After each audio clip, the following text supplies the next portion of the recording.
Hello, everyone, and welcome to our industry showcase. We're so excited to get started. We have an awesome showcase for you guys today. Please let us know where you're tuning in from. We love seeing in the comments where everybody's watching the show. So it's time to get started and talk about the series. So we're running this event series because we hope to produce content specific to your industry so that we can learn from the professionals and the experts on how to best utilize Streamyard with tools, plans, and strategies. So today we're going to have 3 separate sections of our broadcast. We're going to talk about why we would choose Streamyard over other live streaming tools to produce events, what accessibility options are available so that we can create inclusive experiences for everybody viewing and participating, and a panel discussion on virtual and hybrid event production strategy. So a lot of exciting things to talk about today. And while our speakers come from different walks of life and professional backgrounds, we believe that their insights would still be valuable to any event producers and live streamers who want to offer new and exciting experience to their audience and clients. After all of our sessions, you're all welcome to stay behind and visit the expo booths and network with each other by clicking on the appropriate icons on the left side of the panel. So, some quick little housekeeping tips for Hopin. Our closed captioning service is provided by Aberdeen Broadcasting Services, and you can find the link to them on a separate window below the video here. You can choose between English and Spanish for closed captioning today. So, our stage chat is on the right side of your screen. If you want to focus on the stage content, you can minimize the hold side section by clicking into the icon with one vertical line and a small arrow. If you want to participate in the live Q&A throughout the event, please add your questions to our chat so we can bring them up on screen with Hopin Backstage, powered by Streamyard. Now, to adjust the volume, you can change the settings either on your computer speaker or at the bottom left corner of your video viewer. If we suddenly freeze on the screen, all is well. Just refresh your browsers and come back on in. All right, so it's time to get started. First, we have Mylon, Emily, and Matthew on why Streamyard. Hello. I'm Mylon on the customer support team at Streamyard. And today I'll be talking with Emily Burton, who's a stage manager and producer for Run My Stream, and Matthew Freebesire, who is the founder and executive director of Relatu. And we'll be talking about why Streamyard. But first, I just want to tell you all a little bit about Emily and Matthew. So Emily is a Las Vegas-based producer and former head stage manager for Cirque du Soleil. And in addition to stage managing some of Las Vegas's most successful shows, Emily works full-time as a virtual event producer for clients and corporations across the globe. Matthew believes that events are a place where real encounters can lead to lasting change. Inspired by this, he has guided Relatu since 2015 to become a partner to event organizers who want to serve people through their events. He helps Relatu balance a proper mix of technology, creativity, and empathy to empower event hosts so that they can reach and provide for the real and human needs of everyone at their events, from standing on stage to standing room only. So, welcome, Emily and Matthew. Thanks so much, Mylon. Thank you, Mylon. I first just want to jump in and ask, how did you find Streamyard? Sure, I can take that.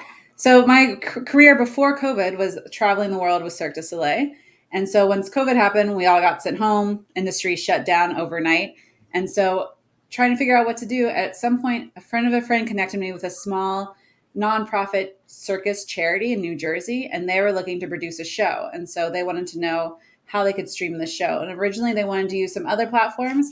And so when looking for the best way where we could showcase this great group of kids doing circus arts, I was able to find Streamyard and be able to be like, this is what we need to use. It's easy. It's going to be great level of production for them. And they were blown out of the water for it. And we've now done like 3 shows with them. So it was a really nice transition to still take my circus life and be able to use it with Streamyard. Awesome. Did you want to add to that, Matthew? Yeah, so we found StreamYard coming from a history of using a lot of tools that are best for on-site AV in a actual venue. We've been doing event production for a long time, and so we use a lot of tools that are mostly made for having sources come in locally there on site. And so, especially when COVID came around, looking to bring in more virtual guests, we knew there had to be a better way to bring people in simply and seamlessly in a way where they wouldn't have connection issues and make everything really, really nice for them as from a speaker's perspective. And so we found StreamYard, and through its ease of use and usability for our speakers, we've had a lot of great results of them being able to jump in and contribute to an amazing show. Awesome. That's so great to hear. So, what kind of support, or actually, let's ask, what are your go-to tools to use in conjunction with StreamYard? Sure, I can take that. So there's a lot of different tools out there, and we can get on a huge list of tech tools and, talk about Blackmagic ATEM and all these different things. But I like to break things down into kind of three main areas. So when thinking about live production, we have our inputs, we have our processing, and we have our outputs. Each of those have very distinct needs and pieces of gear associated with them. So at the most basic level, our inputs are, our webcam and our microphone, even potentially on our webcam. Our processing, can be here on StreamYard, and our outputs can be to a destination like Facebook or to Hopin. And so it's kind of like little Legos and building bricks from there. And so on the input side, an easy thing to do is first increase the quality of those inputs. And so by getting something like an Elgato Cam Link or a Magewell device, and use that in conjunction with a DSLR camera or a mirrorless camera to increase the quality of that. Same thing with microphones like a Blue Yeti or something along those lines, and then connecting those into StreamYard. That's going to first increase the quality. And then same thing on the output side, we can, instead of just increasing the quality, stream to more destinations simultaneously.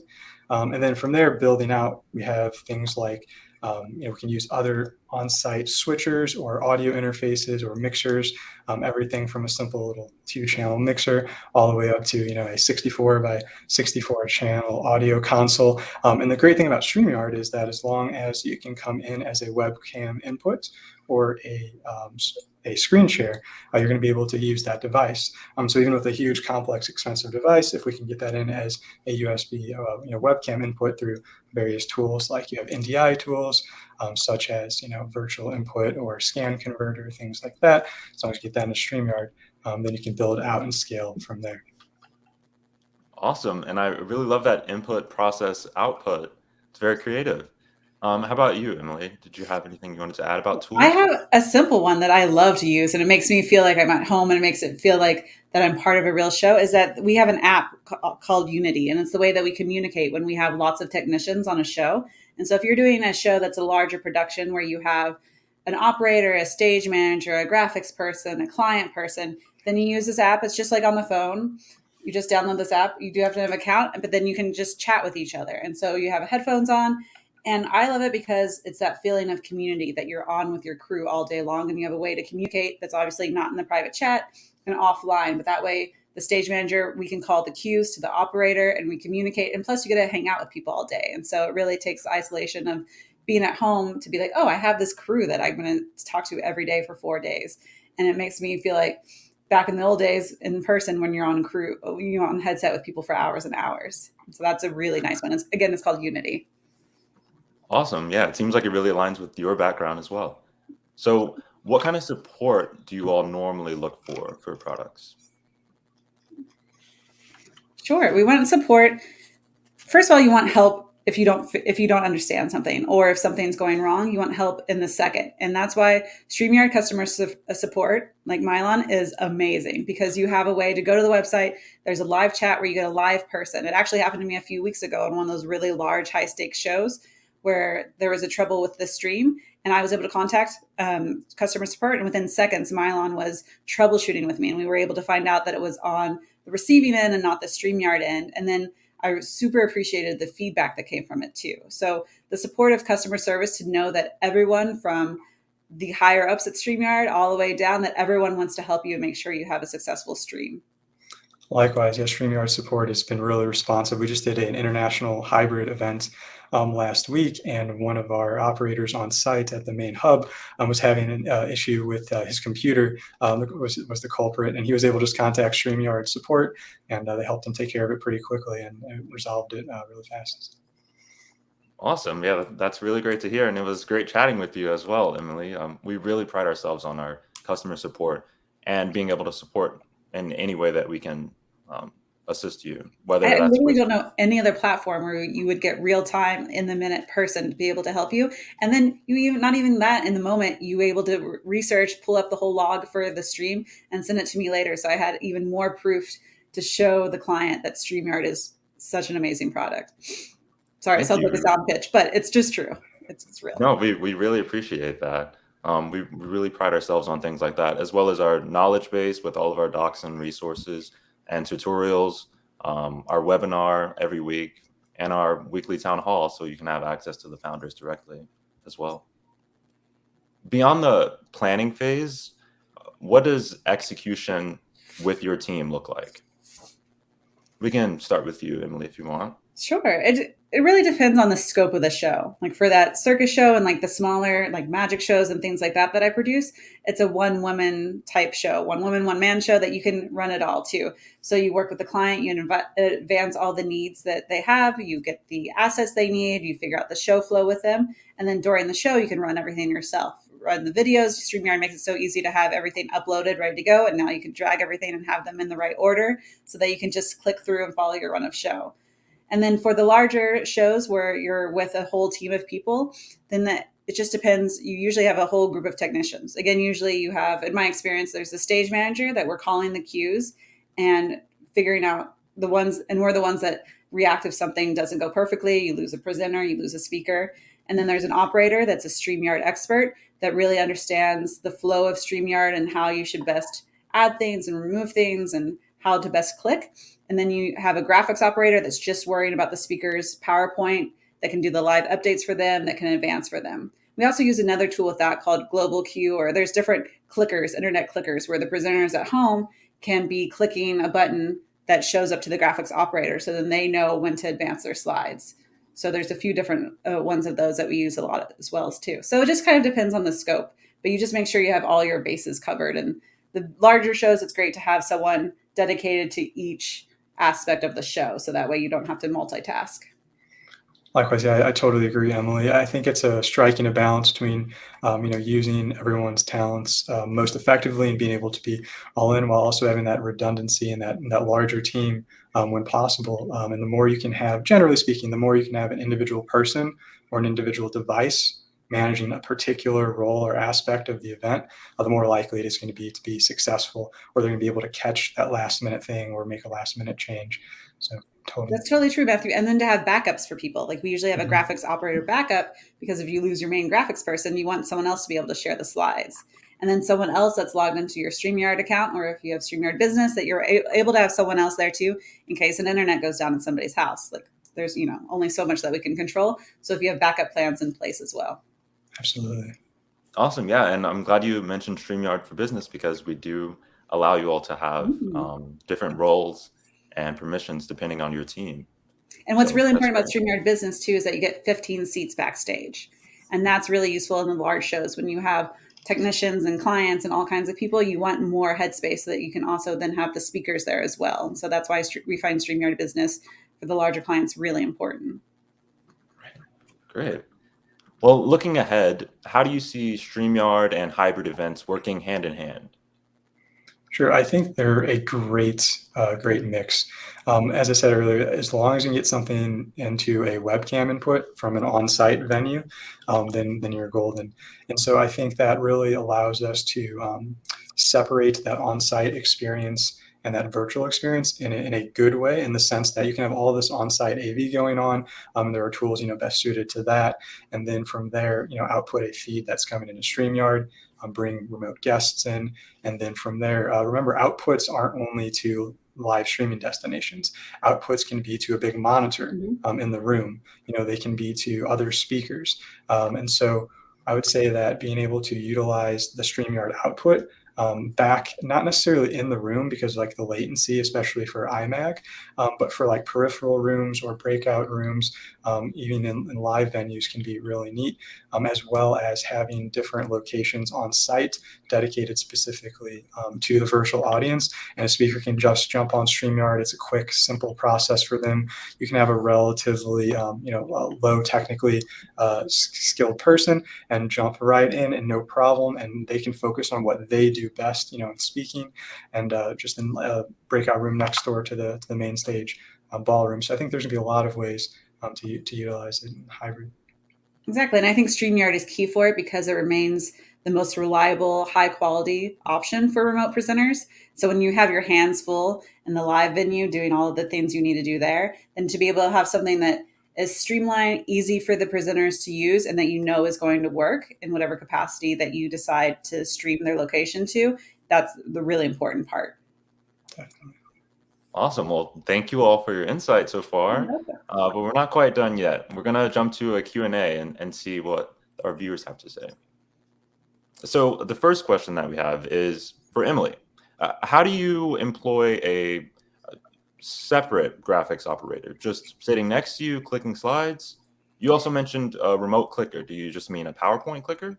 No, it's someone that's in a different location. Most of these graphic operators I've never met. And so they're usually people that are proficient in not only PowerPoint, but in slides design and be able to design and edit graphics as you need to. And so they're logged in and they're sharing their screen and they usually have a very big setup with lots of screens. So they can share their screen. There's the slides perfectly. And then the presenter who's speaking to those slides is in their location, and we give them a remote clicker, which is, I haven't used the PowerPoint clicker, but we use one. There's a free one called Global Q that we use a lot. There is IQ. There's several different ones that you can use. And basically they have an application on their phone, or it's actually just a website usually, on their phone or on a different window or tab on their screen. And the speaker, when they're ready to advance slides, they click next, and then the graphics operator receives that signal. And so then they know how to advance. So it's to take away the need to say next slide, which is also like the backup option. If you lose it, we always say you can just ask for the next slide, or if you need to go back. But it's just someone so that the presenter can solely focus on their slide or on their talk and not have to be worried about the technicality of sharing the graphics and making it look good, because that's always the hard part to walk through presenters through that. So we find a professional is often really nice. Gotcha. Thanks. So that's globalq.live. Oh, so perfect. Thanks for finding the links for me. Of course. So I think our next question is for Emily and or Matthew. For someone who knows how to run StreamYard for productions, how would you label that job? For example, how would you list that on a resume? That's a good one. I'd be interested to hear what you have to say, Matthew. So far, I've been just saying virtual show producer. Yeah, it depends. So especially in this day and age, as access to technology has become more widespread and at a lower cost, that's enabled a lot of people to do more. And so there are a lot more names to these kind of roles. I would say common ones I hear out there are just virtual producer, live stream producer, technical director. Technical director usually has a connotation of being able to do more on-site work. So those kind of the main ones I hear. And then usually for I've heard, I don't know for resume, but labeled as an operator as well, that you're a StreamYard operator, virtual production operator, that kind of stuff, to show that you actually understand the mechanics of the platform as well. Nice. Good keywords. Let's see if we have any more. Is there a workaround where speaker or presenter on the show can also view the script or teleprompter? Yeah, there's a couple things you can do. Probably the easiest thing to do and to make it like a teleprompter is just to have your screen, your tab, like lower on the screen, kind of do like a split screen, and then have like a Google Doc or a Word doc up at top so that it looks like they're looking close directly to the camera. That's the cheap, easy way to do it. And then of course you can actually get a real teleprompter, and then instead of just showing a script, you can do like a side by side. We've done it with script on one side, StreamYard on the other side. Something else we've done is have just the camera in the middle. We'll have a monitor above and below the camera. Above will show the StreamYard guests, below will show the script. So there are a lot of different ways you can do that. And a lot of it depends on the technical scope of your presenter as well. Sometimes they have a hard time resizing their screens and whatnot. I've had it too sometimes where we get down to the nitty gritty of it and you're like, just put on some sticky notes around your screen and move. And sometimes they'll like make a flashcard system. And sometimes that can work just as well too, just to keep it really, if there's someone that needs very, very basics for it. Definitely. Awesome. Yeah. Whatever works best for that speaker Exactly. presenter. Yeah. So how did you choose the right tools? Sure. So choosing the right tools, they always come in service of what you're trying to do. And I think, especially as a tech person, it's really easy for me to want to pick up the coolest, latest tool and test it out. But I actually had this on my phone background for a while. I literally took a picture of the inside of a regular toolbox. And I had that as my phone background. So every time I look at my phone, I'm like, oh, hey, is this a tool I need to pick up right now? So I wouldn't just get sucked into the next app or technology. And so similarly, having that intentionality when we pick live streaming tools, I think is really important. And so choosing the right tools becomes really easy once you have decided, okay, this is our vision for what it should look like. This is our vision for what it needs to be. And then from there, if that includes remote presentation, where you can look at global queue or octo queue or whatever it might be, or you can hire a graphics operator. But if you don't need to do a single presentation, then don't spend all that time researching the queuing technology with the graphics, but maybe instead invest the time in how do we have better audio quality or video quality. So first deciding, I would say some quick practical tips would be like the overall production quality that's going to be expected by the audience, especially if you're working with a client. What kind of brand do they have? Look at their past content, and then from there try to pick tools or give the presenters, ship them gear if you need to, in order for them to like align with that production quality. And then from there, everything is as needed to fulfill the graphics, the videos, or whatever else it might be. That's exactly. It's Great. just about figuring out what you need. Early on, I was like, okay, I need a nice way to play music and a nice way to play voiceovers. And so then I started doing research and you experiment, see what works best, what's easiest for me as an operator, because I want to keep things streamlined, especially when I'm producing everything and doing a one-woman show. And so I've used Loopback as my virtual mic, so that way I can have a way. And because Streamyard allows you to turn off audio avatars, so you can be in the stream as voice only. So instead of having my speaking microphone, I switch over to Loopback.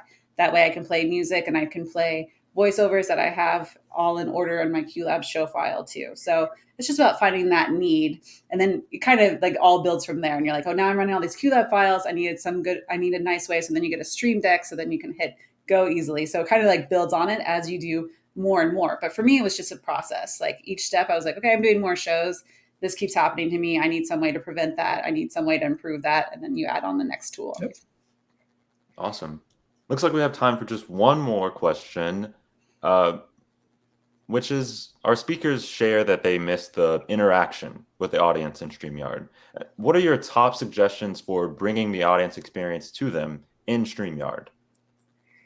Sure, there are a lot of ways to. I'm sorry, Emily. No, go ahead. Go for it. A lot of ways to do this. I think that a lot of speakers come in with this kind of like scarcity mindset of this isn't going to be as good as in person. And so I think the first is just having a positive attitude with them and sharing that there are ways we can give you that same feedback and the practical tools to do that. I think polling and Q&A are the best, but especially polls, because a lot of speakers, when you're at a virtual or a in-person venue, they're like, how many people have done this or that? Raise your hand. How many times have you heard a speaker say that in person? And when you use a poll, you can basically do the same thing in real time and get those real results. And so as Emily was saying earlier, Unity Intercom is a great tool. We use that as well. There are a lot of other tools out there that have that same kind of intercom system. If you can do a rehearsal beforehand with the speaker and get them on board with that, you can cue them in their ear and say, hey, that poll that you asked us to put on beforehand has this response, and give them the response, and encouraging speakers to get involved in that pre-production, to give them opportunities to ask things that they want to ask, to be able to get the audience's pulse in real time, to influence their talk, and do that in a consistent way throughout the presentation. That'll give them a lot of great feedback to work from. It's true. And just like we're doing right now, like it's my first time being on like the speaker side of it. So interesting not being on the production side of it, but I can't see the audience, but I can see all their comments coming in. Mm-hmm. So being able to stream to Hopin or to YouTube where you can have the comments integrated, and me as a speaker can be over here looking and saying like, oh, so-and-so likes my background. That's cool. And like, feel like you have that interaction in a way that you actually wouldn't even get that in person. You couldn't hear individual thoughts if you were doing a live show. So it's actually something that's even more special. So instead of applause, you're getting that kind of feedback, which is really nice. And then the fact that you can Nice. pop them on screen, just like Carly's been doing for us too, it ties it all in together. Mhm. Well, thank you all so much for your insight and for your time. For those viewers watching, be sure to check out the Relative booth on Matthew's work. And for Emily, if you're looking to level up your next event, be sure to chat with her on the Run My Stream booth Yeah. expo, 10 to 10:30 Pacific time. Thanks so much, Mylon. It was great. Thank you, Mylon. Thank you all.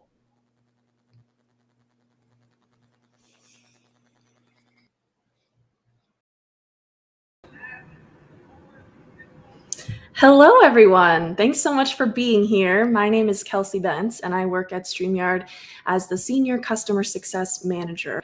And today I am going to be talking about accessibility in the live and hybrid production space with two very, very special guest speakers. So I'm going to introduce both of them to you, and then we'll invite them on and get into our chat. So I am joined today by Matt Schick and Josh King. Matt Schick is a producer from Run My Stream, where he can be found at runmystream.com. Matt is a New York City-based producer with a versatile background in producing for television, commercials, theatrical, and virtual events, with clientele ranging from celebrities to international organizations to Fortune 500 companies. Matt's expertise in both creative development and technical execution has made Matt and his team one of the most in-demand production companies in this new virtual landscape. I'm also joined today by Josh King, who is the Sales and Marketing Director at EMC3, one of the world's leading virtual, hybrid, and live events agencies. Josh is an experienced marketer, creative, and growth strategist who has worked with some of the world's most innovative and influential brands over the last decade, including LinkedIn, Google, and HubSpot. So Josh and Matt, thank you so much for being with me today. We're really excited to chat with you both about accessibility. Thanks for having us. Nice to meet you, Josh. Nice to meet you too, Matt, and fantastic to be here, Kelsey. Wonderful. Josh has the better accent. I just have to start by saying that. Josh, you're winning. 1 point for Josh. It is pretty rainy and grey here in London today, though, I must say. Oh, bummer. We have quite a beautiful day in New York, so you win some, you lose some. That's it. Okay, I'm just going to jump right in because we have so much to cover on this hot topic of accessibility. So I want to start with, how should we begin tackling this topic in event production? Josh, can you start us off? Yeah, of course. I think when we begin talking about accessibility and accessible event design, we can't talk about it in isolation without talking about inclusivity and inclusive event design. Now, it's too often an afterthought, and to design a truly inclusive and accessible event, it needs to become an integral part of the planning process. It can't be an afterthought. You have to put an accessible strategy in place, so an accessibility strategy. It's absolutely core to invest the time, and too often people aren't investing enough time, because their events is sort of a week, 2 weeks, 3 weeks, and it's left as an afterthought to the planning process. And I think for us as planners, it's absolutely crucial that we have a nuanced approach towards diversity, inclusion, and accessibility. Can you talk a little bit about what that nuanced approach looks like in terms of the preparation stage for your events? Yeah, of course. So it starts way before the event itself. It's about the platforms that you select, the language that you use, the venues that you select as well, even the speakers that you're including in the event. So there's all of these aspects that you need to take into consideration. Now, there's all sorts of reasons that people find it difficult to access an event. That they can be visual, they could be auditory, that they can have wheelchair accessibility issues, and then there's other issues that impact accessibility and inclusivity as well. So people can't necessarily attend an event because they're afraid to travel. They may be agoraphobic. They may have epilepsy, so they can't be around bright lights and production. So there's all of these core elements that we need to take into consideration as planners. And I think too often it's left, is it the clients that, if you're planning a corporate event, is it the venue that should be taking care of this aspect? Is it the production team? So it's all of these components. And I think, to be honest, it needs to be a collaborative approach and a cooperative approach towards everyone to make the experiences truly accessible and truly inclusive and engaging. Agreed, certainly. And I know it's the process of accessibility is very much listening and learning, right? Like as we do more events, we learn more about what accessibility looks like in this virtual space. That's right. Yes. And it really boils down to, and you said it, Josh, very well. How do we make this viewable and enjoyable and informative for the greatest number of people possible? And keeping that in mind is always key. You can have an event with 100 people, and if 2 people need captioning, it's worth added captioning to make it so those 2 people feel like they're getting just as much out of the event as the rest of the attendees. And sometimes you have an event with 100 people and no one needs captioning. And in that instance, you don't need to jump through the hoops of providing that accessibility feature, but it's looking at your audience and seeing how can you best fit your product, your service, this particular event to their needs to make it an all-inclusive event. I think you're so right. And it even starts with the invitation emails themselves or the registration website that you're building. So the ARIA have some incredible guidelines around this about how to design your websites, your landing pages in a way to make them more inclusive. Making sure that there's alt text on images for people, making sure that the text isn't tiny on your emails, that buttons are spread out. There's such incredible guidelines there. But again, it takes that investment of time to ensure that we're really making this an integral part of the planning process. Interesting. So when you talk about it starts way before the event itself, it starts all the way at the marketing process, at the planning level, like every single step takes accessibility into consideration so that when the event time comes, your audience has already been included in the promotion, in the marketing, in the communication, and that sort of thing. Absolutely. And as I said, it even boils down to the types of language that you're using. And unless, as producers of events, we have an accessibility framework or checklist in place that we're using when we have these documents, downloaded and that we're referring to continually when we're producing events, of course, they're going to be missed. There's hundreds of things to consider when we're planning our events. So this has to become part of the process. Absolutely. I love that we're having this conversation too, because it's very in line with StreamYard's raving fan philosophy. We want the StreamYard experience to be accessible and inclusive and approachable for everyone, right? So we talk about ease of use a lot at StreamYard, how the founders have designed the platform to be super approachable to anyone who wants to enter the live streaming space. But that approachability also has to be on the viewer side as well. So people who aren't just producing streams or creating live streams themselves, but the viewer side as well. And that's really where the accessibility piece comes in, I think. Yeah, absolutely. And I think even in terms of when you're onboarding people onto a platform, so when you're sending out invites, giving people access to a platform, send a video. So, and if someone's visually impaired and they can't view the video, then they have the audio. Cover every aspect that you can. And then, of course, as part of the registration process, be asking these questions. I think the best thing about the world that we're living in right now and the incredible work that Hopin and StreamYard have done is it's made the world feel closer than ever before. Kudos to you guys. But we definitely feel closer than ever before talking about the new mission and vision. But what we're going to encounter, unless as planners we take responsibility of these core issues, is we're going to have a marginalized portion of society that aren't being addressed. And I think after the last 18 months that we've all had, we could all lead with a little bit more kindness. Amen to that.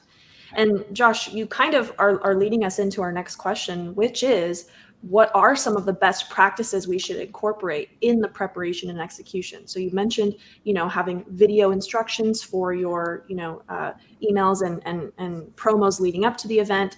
But also, can you talk a little bit about turnaround time in terms of, that prep that is required to provide the accessibility that's necessary? Yeah, absolutely. Well, I think the minimum turnaround time for any of these a great event, and we're not just talking a sort of off the cuff stream would always be 4 weeks as a minimum point for me, and that is what we would say would be best practice. Matt, I'm not sure what his views are on this, but sorry, go on. Yeah, no, it really, every event is different. I mean, some events are quite simple and maybe they just need closed captioning, for example. Maybe there's an event like I produced a few weeks ago with my colleague Jaleesa, who is watching. We had 14 languages that were interpreted live. 14 languages, and each language had a backup interpreter as well. So that's 28 different interpreters who we had to test all of their input devices. We had to test the connection to the service we were using, which was Kudo. We then had to test to make sure that was landing in our platform correctly. So just one thing to really think about is just like if you're on a stage show. I come from the world of like live theater. You would check every single little thing. You would check the microphone. You would check the lighting. You check the lighting and the microphone on the exact outfit that the performer is wearing. Every single detail should be checked in advance, because your production may be rock solid, but then when you get it to the final destination, there could be a loose connection. Maybe your captions are arriving 30 seconds late. The little details that unfortunately sometimes it takes getting burned once to realize these things that you need to check. But every minute detail just needs that time of stress testing. Trying to break it is really what stress testing is. So Josh's 4-week countdown for an event is probably a minimum for a large scale event where you really want to make sure that you've got everything dialed in to a T. That's such a great point, Matt. And you are one of the producers in the virtual space that is, in my experience, one of the most prepared. Like you really do put in that time. And I know this from experience because we've worked together many times, but you really do put in that time to test every detail. And, on paper, it might seem extreme to some people if you're looking at, oh my gosh, look at all of this time you're putting in and all of these tests you're doing multiple times. But that really is what it comes down to. And that's part of that preparation process, not just, the planning phase, but the actual testing phase before the event launches. And I know you and Emily work together, and she mentioned that Unity Comm, and that's a big part of the preparation too, and just getting your team on the same page internally, right? Exactly. And part of the great thing about Unity, which is, again, just a virtual way of being on ClearComm, which is what we typically use in ballrooms and banquet halls and in theaters, it just allows for real-time troubleshooting. So if something goes wrong during the event, your ability of not having to Slack your production colleague, hey, look at this. What do we do? You have a live, you're one voice call away from troubleshooting and solving the problem. So it's like Murphy's Law. It's always having a backup for everything. Like Emily said, ready to go on paper. Emily used to call by Cirque du Soleil, one of the most complex shows in the world in Las Vegas. And like her binder for what to do if something went wrong was absolutely insane. I mean, just like hundreds of pages. So having those contingencies in mind, if something isn't quite going right, the point of having a 4-week countdown, of course, is that you've had a chance to test everything to really minimize those things that, could, those little gremlins, we call them, that could pop up. But just being ready to roll with the punches and step in and save the day if needed is very important. Absolutely. And on that same note, what are some other tools that you both normally use in conjunction with StreamYard? So we mentioned the Unity Comm, but Matt, do you have a few others that you might share? Absolutely. So a big one, what Emily mentioned early for sure is Global Queue. We use it all the time. Definitely check that out. I know we flashed a banner earlier. It's a free remote clicker. We use it all the time. From a technical perspective, as also mentioned before, but something I use constantly is my Stream Deck. In fact, I even got a little duck on there for StreamYard right there. Stream Deck, if you're not familiar with it, it basically takes your dock on your computer and puts it right in front of you on a hardware piece that you can essentially trigger different cues at certain times. So I can trigger sound effects. I can fade in my music, fade out my music. I always, as a producer, I'm hiding behind the scenes in the stream with my audio only, so I can roll Voice of God introductions or music loops, anything I want from the touch of a button. So I use that constantly. Again, Global Queue is super helpful. Another thing that a lot of production is put together with duct tape. I came from the world also of television, and I produced 5 seasons of a show where literally 5 seconds before the camera rolled, something would fall off a shelf, and we would literally hold it up with gaff tape. so much, we have this vision of production being super glitzy and glamorous, but like oftentimes behind the scenes, you do have post-its taped to your computer screen. I mean, that is how it goes. So, just don't be afraid to just roll with those punches and do what you need to so this looks good. Absolutely. Josh, do you have anything to add? Are there any tools that you find yourself often using in conjunction with StreamYard or not as much? Yeah, of course. So we've touched upon, like closed captioning, ASL, so American Sign Language, so Kudo, SyncWords. There's loads of great suppliers. And to Matt's point, make sure that you're vigorously testing and testing again. But then from a more simplistic point, provide your speakers and request that your speakers are designing their presentations in a way that, are still accommodating for people that may be visually impaired. And give them a specific framework to support that, particularly if you know that your delegates, are going to be impacted by that. And then a big thing for us as well is always picking up post-event feedback. Now, I think we focused a lot on the digital elements here as well, whereas when we look at hybrid, of course, we have the online element, but then we also have the in-person element. And then there's lots and lots of other factors to consider. The venue plays a massive part in that. The design of the stage set, the delegates that are on site, so making sure when you're having lunch that even the tables are wheelchair accessible. There's all of these key components to consider. So with hybrid, there's double the work, double the fun, double the potential for incredible ROI. Absolutely. I'm so glad you brought up the hybrid concept as well, because we are certainly moving into a space where there's going to be a lot more hybrid events, although that virtual aspect likely isn't going away, right? So it's a matter of considering, okay, what are the needs of my in-person audience, and then what are the needs of my virtual audience, and those needs are likely very different. So that can be quite complex, as you said, but I'm really glad you brought that up. Matt, can you talk on hybrid accessibility as well?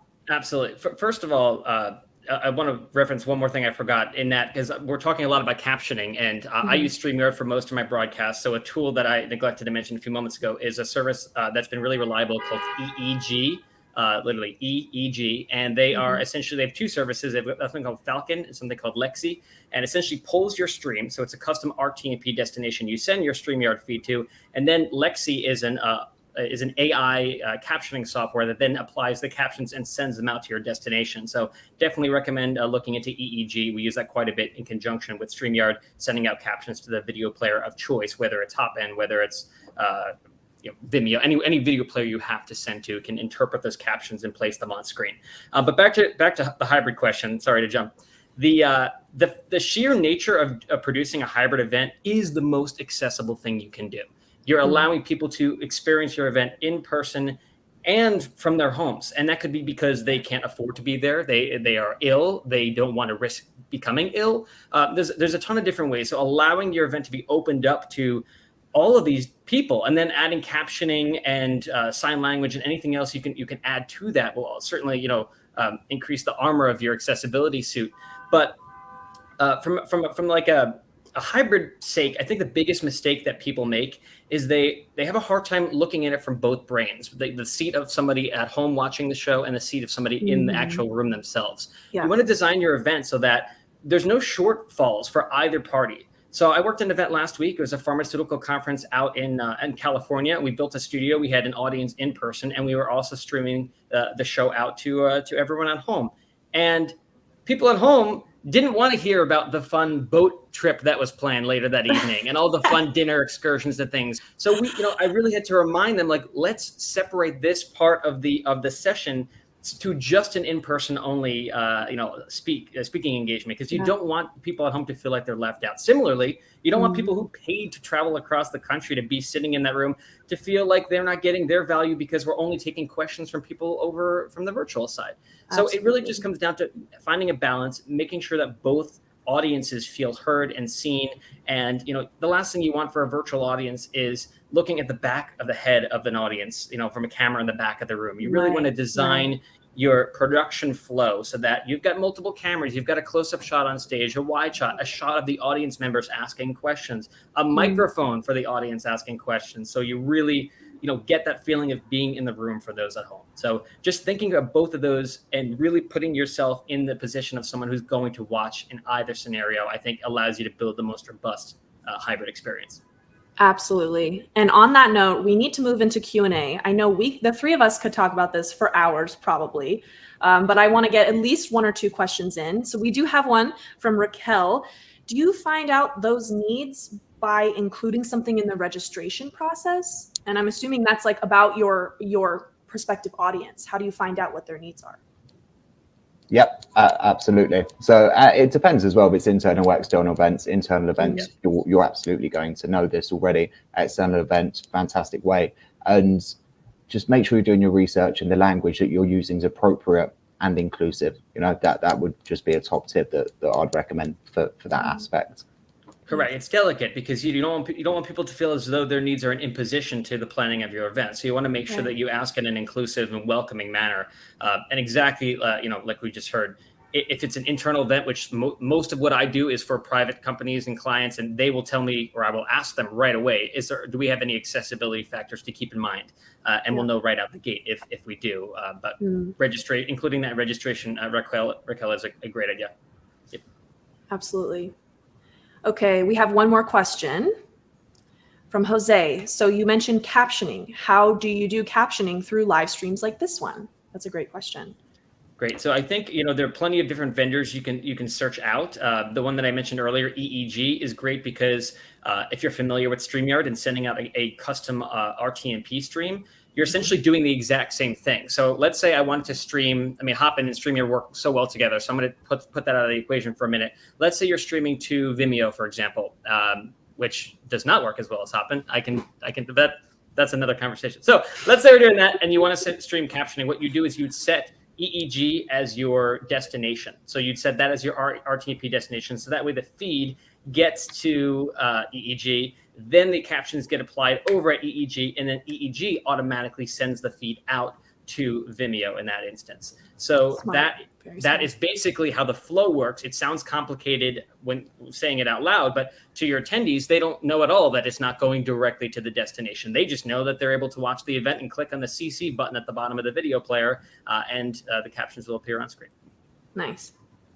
And I would agree with that. So we've tried and tested numerous AI captioning as well behind the scenes, and it's not quite there from what we've seen. I think it will catch up at some point, but there's a number of good vendors out there, as Matt mentioned. And I think, the next 12 to 18 months is going to be very exciting. I just wanted to make 2 more points because Matt alluded to the socioeconomic barriers perhaps to experiences, which I think we should highlight because we didn't really go into depth. So whether you're varying your ticket prices to make those accessible to people from lower socioeconomic backgrounds is massively important. And just overall, the framework. So building out the strategic framework is so important from the outset, because as you said here, we're running a little bit over, and we've just scratched the surface on the number of points that we wanted to cover. So yeah, if anyone wants to discuss this in more detail, more than happy to connect, because this is something that I know that everyone who we've spoken to today is really, really passionate about. Absolutely. Thank you for adding that. And you're so right. This is the tip of the iceberg of this very important conversation. So thank you so much, both of you, for joining me for this session. This has been, even though it's just the beginning of all there is to talk about and consider in terms of accessibility, I think for a lot of people who are just getting started on their live events and including accessibility in their planning process, I think that this session hopefully was very helpful for them. So before we end, I just want to let everyone know that in the expo booths after this stream, you can nerd out with Matt on all things production at the Run My Stream Expo booth. And you can also download your hat tool. We have a little link, and you can find out more about what the hat tool is when you join Matt's expo booth. But thank you so much for being here, both of you, Josh and Matt. We really appreciate your expertise and for you taking the time. So thank you so much. And we're now going to transition into the panel discussion with Dana. Thanks, Kelsey. Thank you. Welcome, everyone, to our next panel discussion. Thank you so much, Kelsey, for the intro. Yeah, we could have done a whole entire segment, I think, on that hat tool. So you'll definitely have to download that in the expo booth later on today. So welcome, everyone. I am Dana Bentz with Streamyard. I'm the head of customer success here, which means I lead the customer support department and the customer success department. So all about making you more successful using Streamyard. So I'm super excited to be hosting this panel discussion called Virtual and Hybrid Event Production Strategy Panel. So let's welcome our panelists, Matthew, Emily, Matt Schick, and Josh. Welcome back to the Streamyard stage. Hello.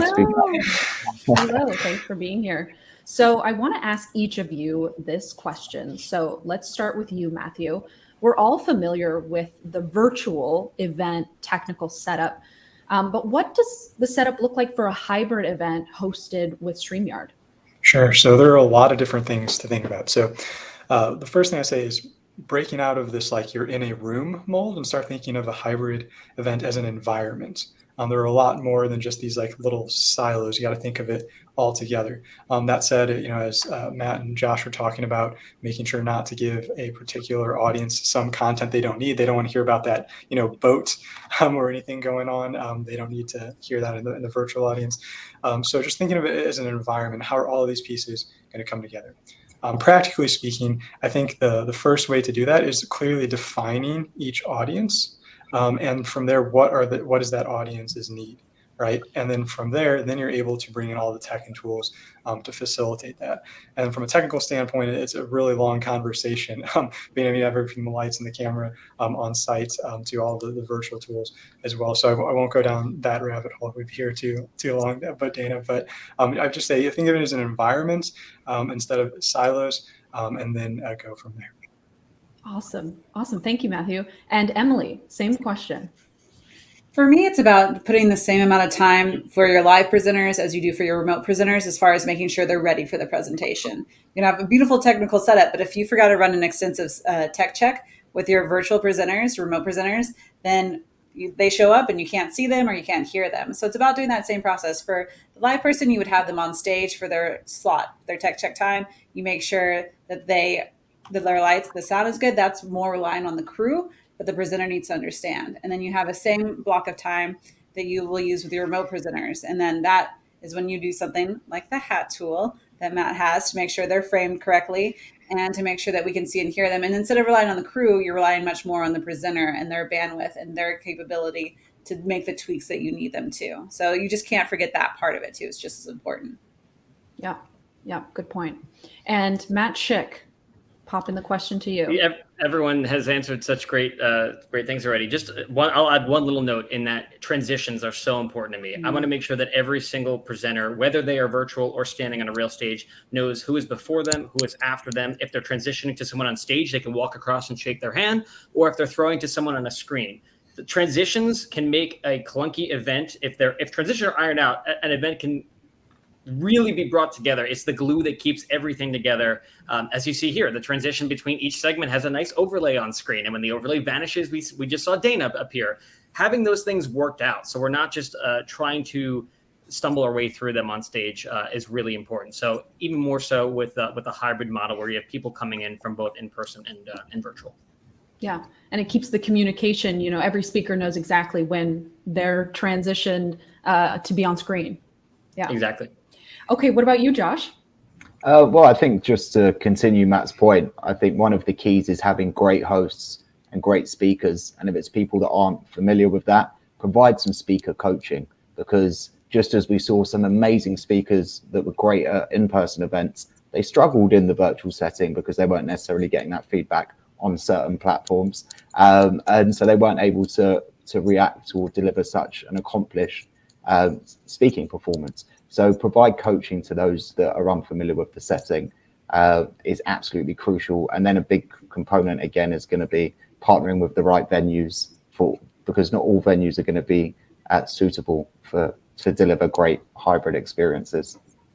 Yeah, good point. So I'd like to open this question up to the group. What does the crew look like, your team members, to divide and conquer for the virtual and hybrid event?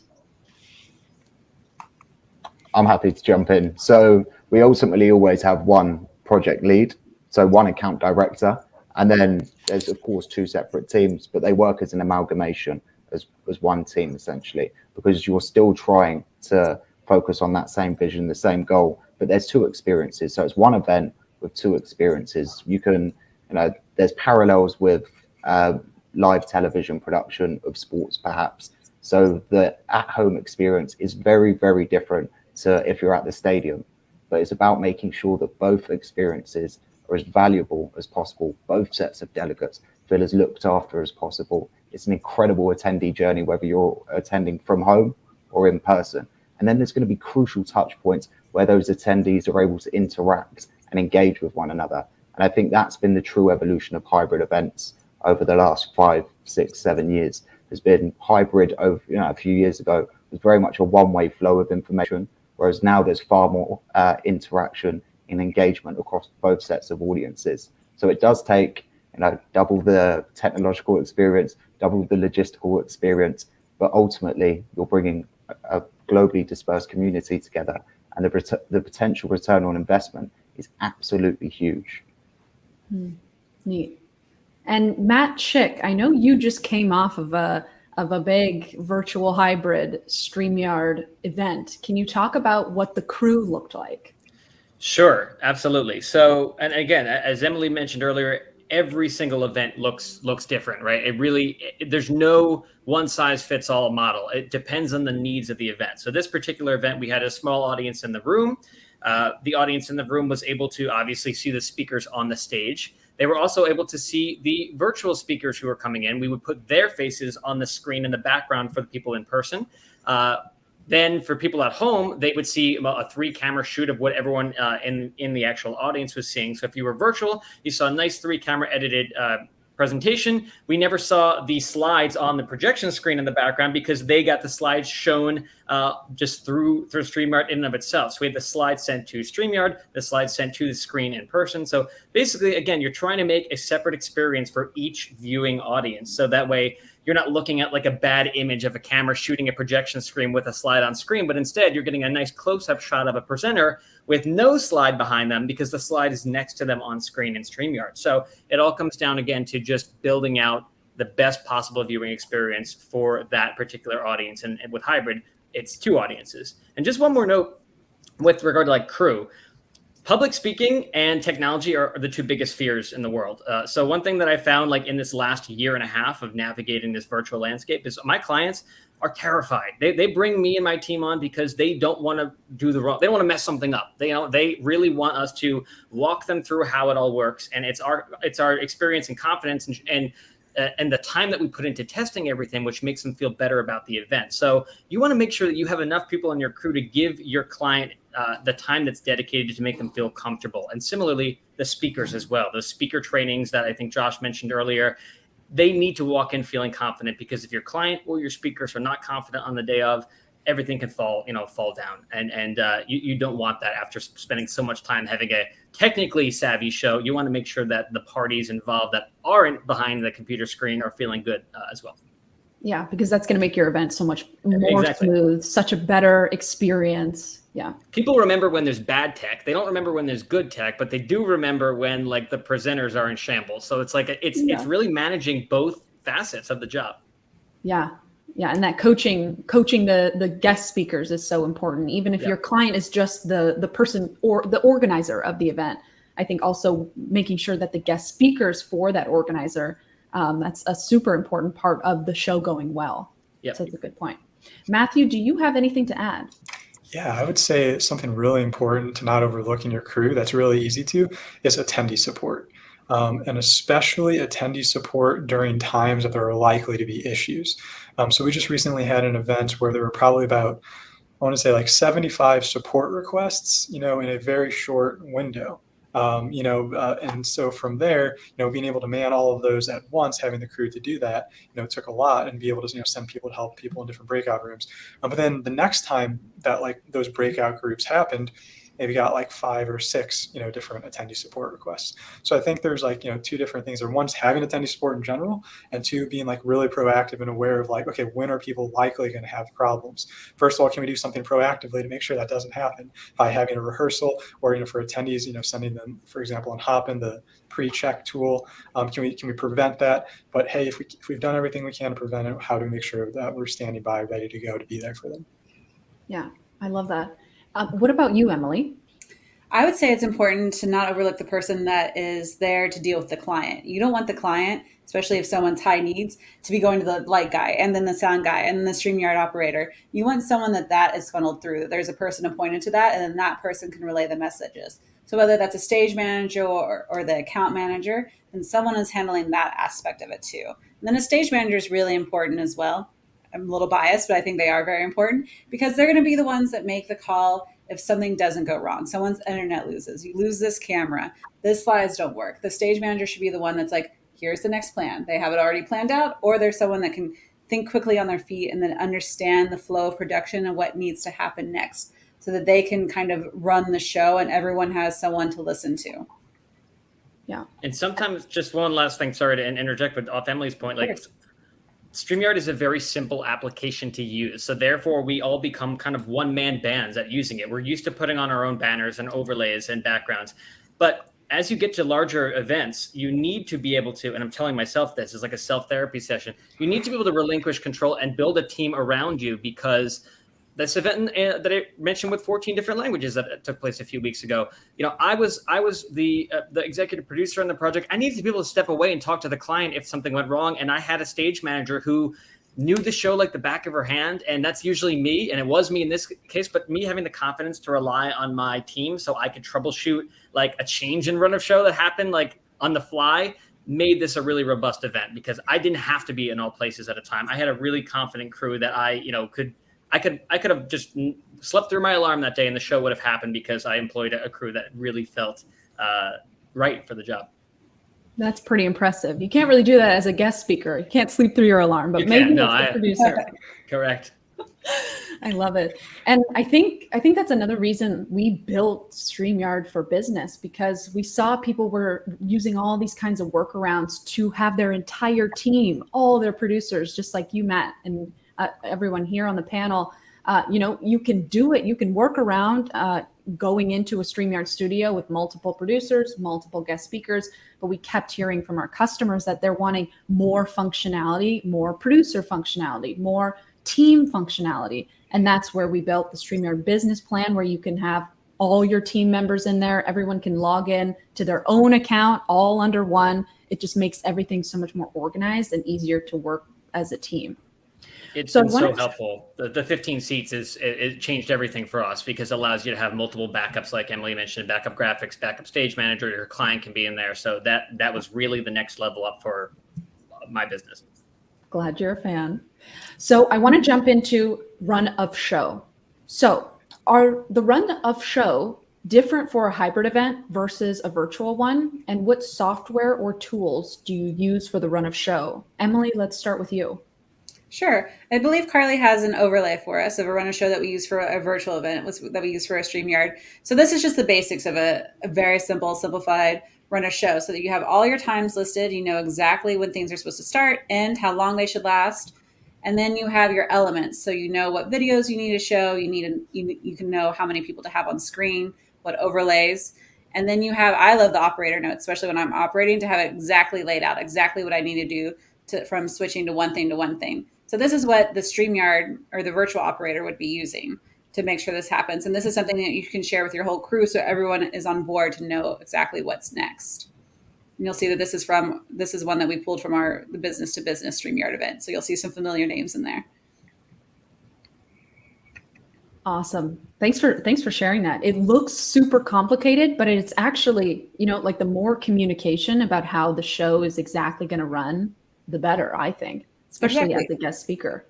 It's the script for it too. And that might be something like that it would probably be too much to give to your speakers. You'd want to have much more simplified little, like a personalized agenda or itinerary for them, just so they know their timing. But that's something that the whole crew can use, so that everyone understands what's coming up next and what elements we're going to be using. Or that's someone that you can just use yourself, like for one person production. That way you just are really on top of things. Yep. And you know exactly what's coming next. Yeah. Exactly. So I want to open that question up to the group. Are there any tools that you're all using for this to put together a run of show? Sure, yeah, we use ShowFlow personally. So ShowFlow is a really nice piece of software. It's definitely more on the expensive side and kind of makes more sense for an agency or a larger team. But what ShowFlow does is it's basically like a Google Sheet, but it kind of takes it to the next level, and you can actually have a show caller tracking one line at a time. And then everyone else who's logged into it will see that in real time. So when the show caller says it's time to go to the next segment, everyone's device, it goes to the next line, and it automatically is tracking through for everyone, which can keep everyone on the same page. You can also put a view of that up on like a monitor somewhere, like if you're at a hybrid event or in person, so they keep everyone on the same page. And they also have different features to integrate teleprompting features as well. Something that we are experimenting with our clients right now, however, is kind of a different version of that. So that's kind of more of a do-it-yourself version, where we actually use Airtable and use it kind of like a Google Sheet, but then use filters and views to click a little checkbox. And when you click the checkbox, it no longer will be in the view. And so it goes out of the view, and so everything moves up. And so that's kind of a simple, quick, easy way to make a run of show where you can kind of keep everyone on the same page as long as they were logged into Airtable together. Cool. That's a good hack. Is Airtable a tool that you can, it's just a free trial in order to try it out? Yeah, definitely. Yeah, Airtable has different plans, and I would say probably one of the lower plans would be good enough for that, or the free trial. Recommend looking into it. Awesome. And Josh or Matt, anything else to add on run of show, tools for runs of shows? I'd just say, particularly when you look at hybrids, they have to be even more meticulous, to Emily's point, than with your standard virtual event. So again, it's that building out in a very detailed, orientated process in the run up to an event is crucial, and making sure that you have enough people dedicated to the project was what essentially we all summarized earlier. Everyone's aligned, and over communicating almost is the crucial to delivering an awesome hybrid event. Yeah, agreed. Yep. Matt? And then the last thing I would say, okay, everyone said everything I would have recommended. ShowFlow is great, but also if you're just starting out, Google Docs is fantastic and gets the job done every time. But the last thing to mention really is, and it was touched upon earlier, your run of show is for your crew, not for your presenters. The biggest takeaway that I have learned, I think, from this pandemic and just us being all virtual and that being the only way of communicating with people in a new terrain that they're not used to, is don't over communicate with your presenters. Do not, people send presenters these long 5-page briefing documents or longer, and they do not get read. It just causes further confusion and stress. So what we really recommend, and we try to do this all the time, is to make a personalized agenda for that presenter that just shows them when they're on within the broadcast, who is before them, who is after them. Remember, transitions are important, so they know who they're going to be, preceding and following, and just give that to them. Don't overload people with information. Your run of show is for your crew, and the reason why there's columns like that is because various crew members can look at their respective column and just focus on what they're responsible for. So separating those details out so that everybody isn't seeing all of the details at once is important. Yeah, over communication is great. That's awesome. The more, the better. But when you're a guest speaker, you really only care about your segment or your section of the show. That's all you need to know. When do I come on? When do you kick me off? 100%. Right. Yeah. Yep. So that's a great segue, Matt, into my next question. What's the most important thing that you've learned doing so many virtual and hybrid event productions? I'm happy to jump in. For us, it's always start with why. So everyone's talking about hybrid events now, and it's just become the go-to, almost like a gimmick. And we have to remember that not all events are supposed to be hybrid. It totally depends on the goals, the objectives, the KPIs, the why. Why are we running this event? What are we trying to achieve? If you're trying to interact and engage with a globally dispersed audience, and then of course a hybrid event's a fantastic solution if you have the budget and the expertise and the right people in place to deliver that experience. If you're running a sales trip for 25 top salespeople in, Vegas, perhaps you don't want that to be delivered as a hybrid experience. So always start with the purpose, then start building the positioning, the platform, the people, all of those elements. But that would be the top tip for me. Start with why and then go from there. That's a great point. And you're so right that not every event should be a hybrid event. Not everyone should be a virtual event. Good point. Emily, what about you? I think it's also about choosing the right platform too, because at some point, people need breakout rooms or they need something like that to be able to communicate as well. And so being able to pivot and use the platforms that you need at this right amount of time as well is important for virtual. And so you want to be able to have your virtual audience have a conversation at home. So if it's, depending on how many people it is, if you can stick it on StreamYard, or if you have to go somewhere else, but then you bring them back for StreamYard for the main presentations as well. I think that's a really important thing to realize, that you have to have some flexibility and not be rigid and stick to one thing, and figure out what is really best for what the client needs. Yeah. Matthew? I would say leading with empathy and really realizing events aren't just events. They're events full of people.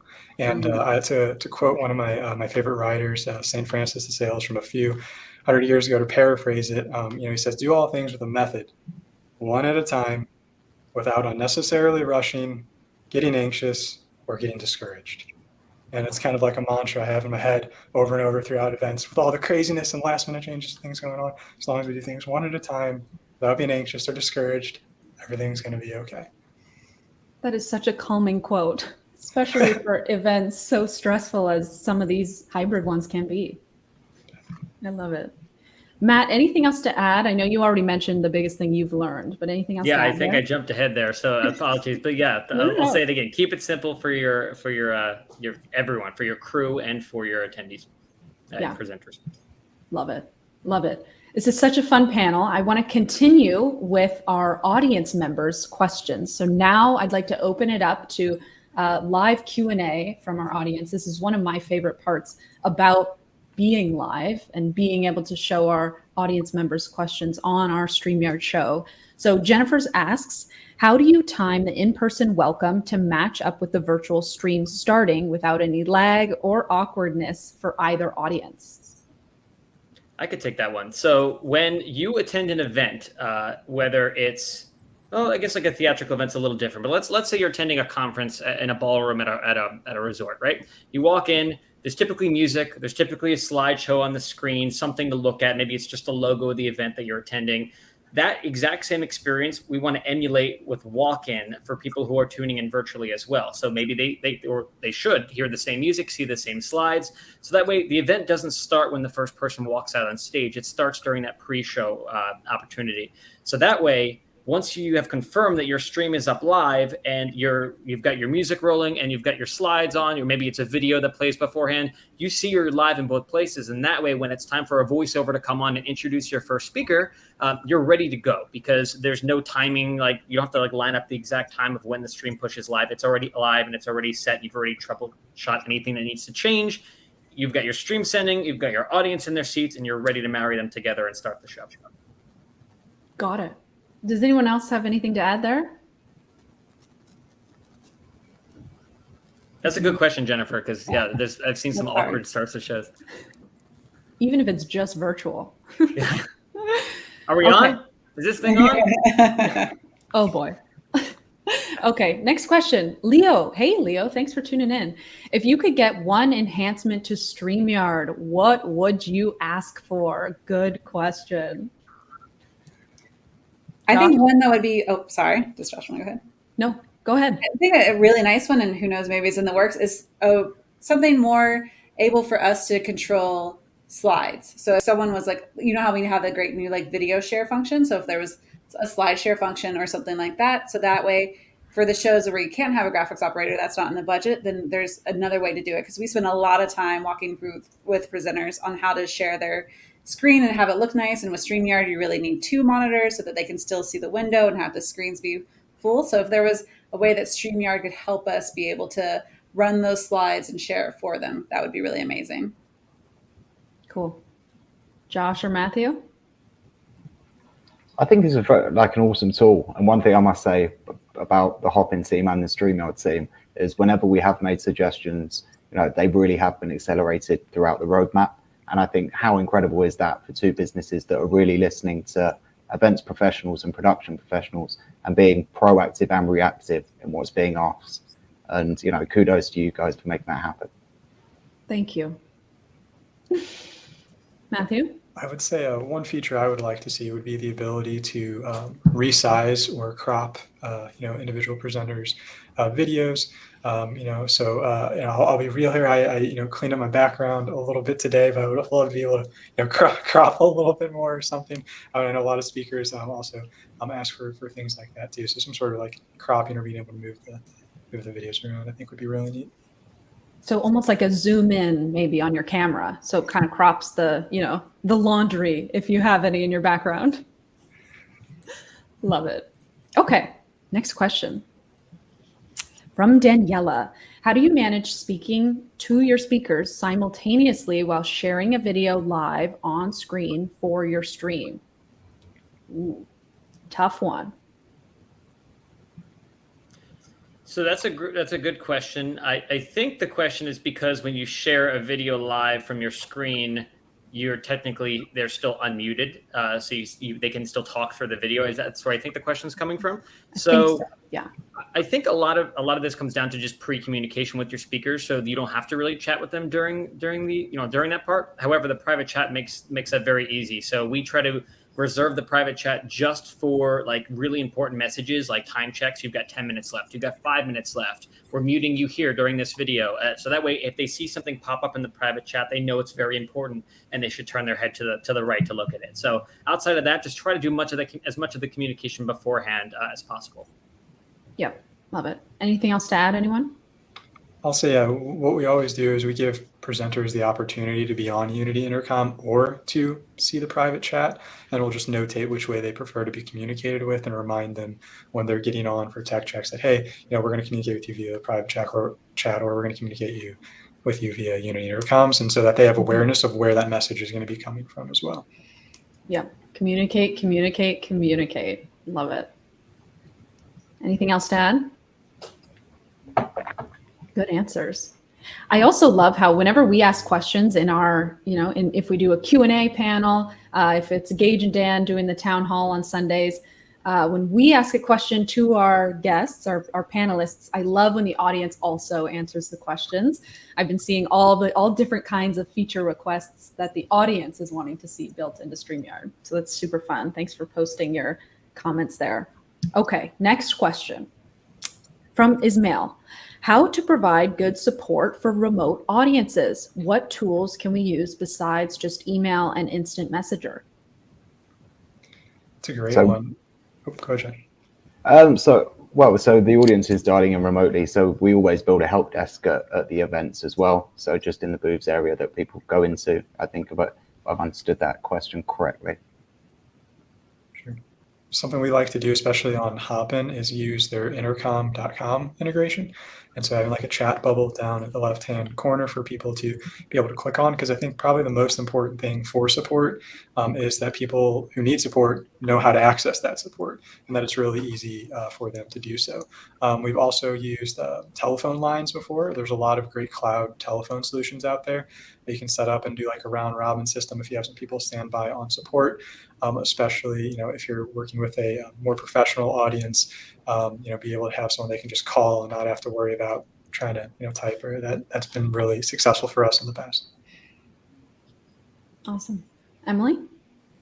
I think, those are all the reasons. You just want to give them a very clear, easy way to communicate with you, and then have enough people standing by that you don't get backlogged if you get hit with a lot of requests or problems at once. Or it's also nice if you can broadcast universal message. If there is an error with the entire show and everyone's pinging you at once, to be able to communicate to everyone, stand by, give us 5 minutes, as well. Yeah, good tip. Okay, next question. When do you go live versus pre-recorded? Matt?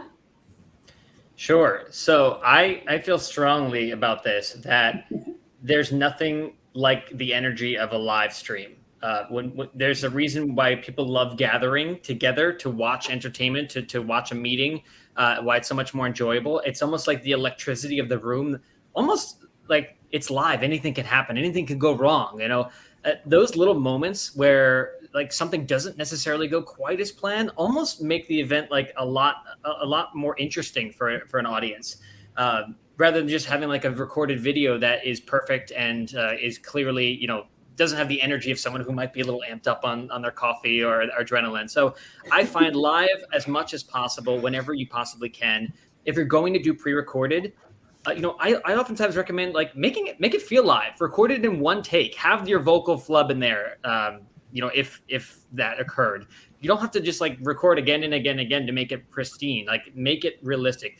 Thank the person who just introduced you. That's a big one. Like if there's a host tonight, I have an event that a host's name is Greg. When we recorded all the speakers and their pre-recorded videos saying, thanks so much, Greg. It's a pleasure to be here. And then at the end, they throw it to the next presenter. So just tightening those transitions up, back to transitions and making your pre-recorded elements, if needed, fit into that construct.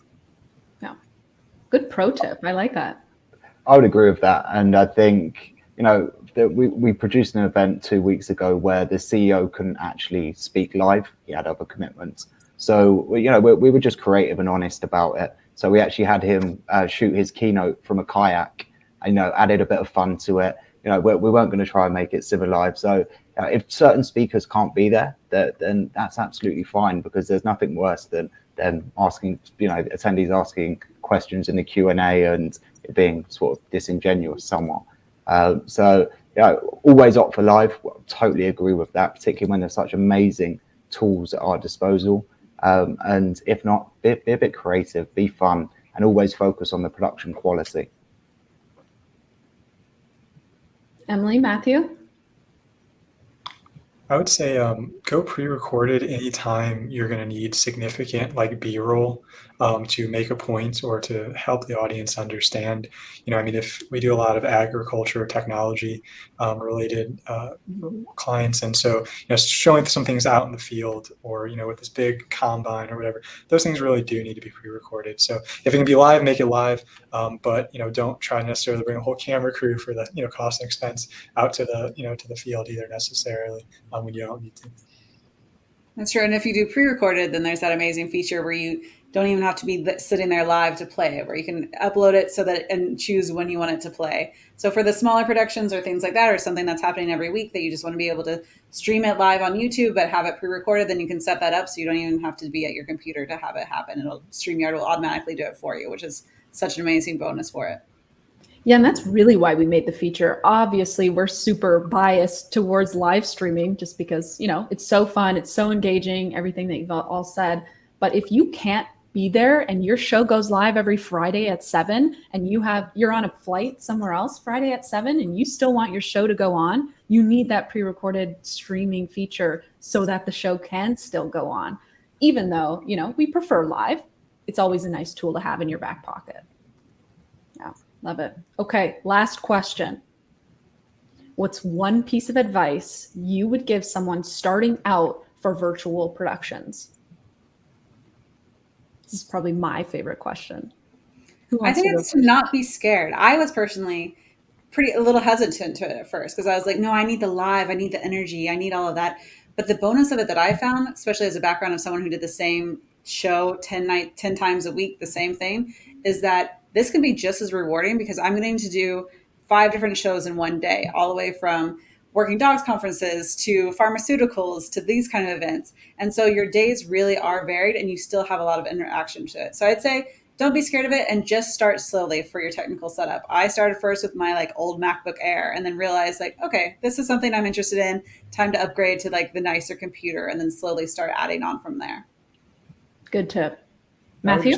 I would just kind of piggyback off that and say take on work that stretches you just a little bit that you might not know 100% how to do, but prudently so. That hey, I have an idea of how to do this.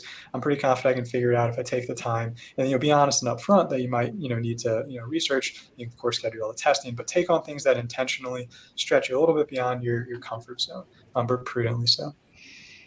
Yeah. What about you, Josh? I would say focus on vigorous testing, tech checks, rehearsals, that it's the bread and butter, and ultimately ensures quality production every time. Yeah. Matt?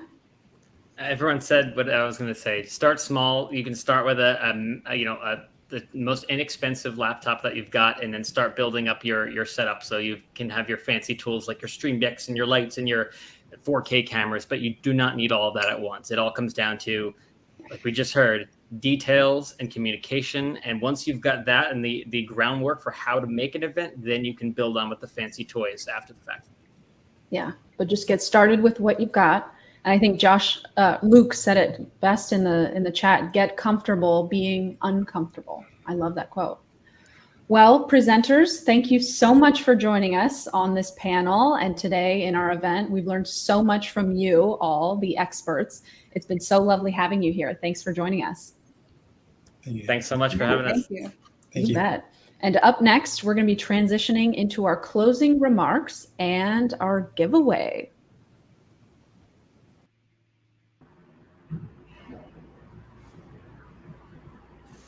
Hello, everybody. What an awesome event. So exciting to hear everyone's experience. Learned so much today.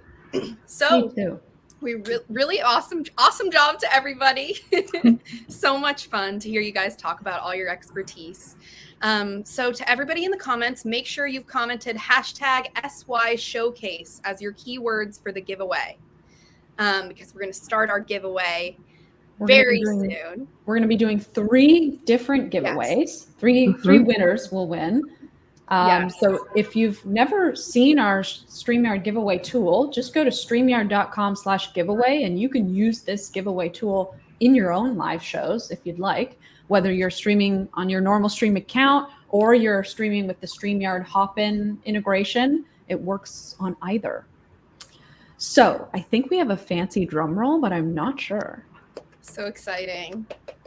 Let's wait a couple few more minutes. We're getting some more entries. It's popping up. Matt has our drum roll, I believe. Yeah, if you watch the town hall on Sunday, you saw Dan actually drum. So I figured with our Stream Deck and the go button in the bottom right, we can do it. So I'm standing by once we have all our entries. All right, stand by at Matchick Productions. I love it. We're getting so many StreamYard showcases in the comments. This is awesome. Yeah, keep it coming. I'm seeing that entries numbers go up. Yes. Keep it the coming. prize for the 3 giveaways is a Puddles duck and one of our new StreamYard sweatshirts. And what was the third thing? A mug. A mug. Yeah, one of our mugs. One of our StreamYard mugs. Each of the 3 winners gets those 3 items. Yes. So put your big wins today. Big wins. Love it. Okay, I think we're ready to do the first round. It's Here time. we go.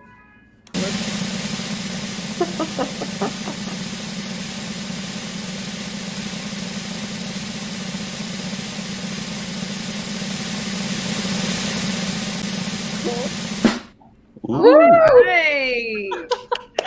I love that drum roll. Manu, congratulations. We will reach out to you for your giveaway gift. Okay, let's do this again. That was fun, Matt. Yes. All right, here we go.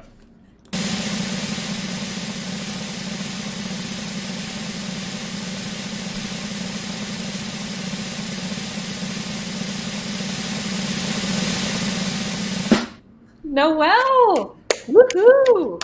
You just won a Puddles duck, a StreamYard sweatshirt, and a StreamYard mug, which Gloria in the comments claims that those mugs can hold a whole grande cup. Wow. It's Awesome. an essential. It is. Congrats. We will reach out to you. Okay.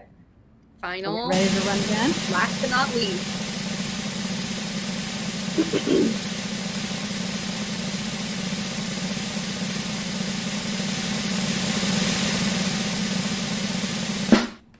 Ooh! Yay! Congrats. Karina. Congrats, Karina. We will message you your winnings. That is so much fun. I love giveaways. It's such a blast every time. I know. I think it's more fun with the drum roll. I'm not sure. I agree. It adds a certain flair that you just can't beat. Absolutely. Well, thank you so much for everybody for tuning in. The recording of this event will be shared via email this week. So if you want to watch another segment again or you missed a couple of details, you can totally tune into this again. We hope you all enjoyed the conversation today, and we would love to invite you all to the Hop-In Event Minded event on the 12th of October at 8 a.m. And 11 a.m.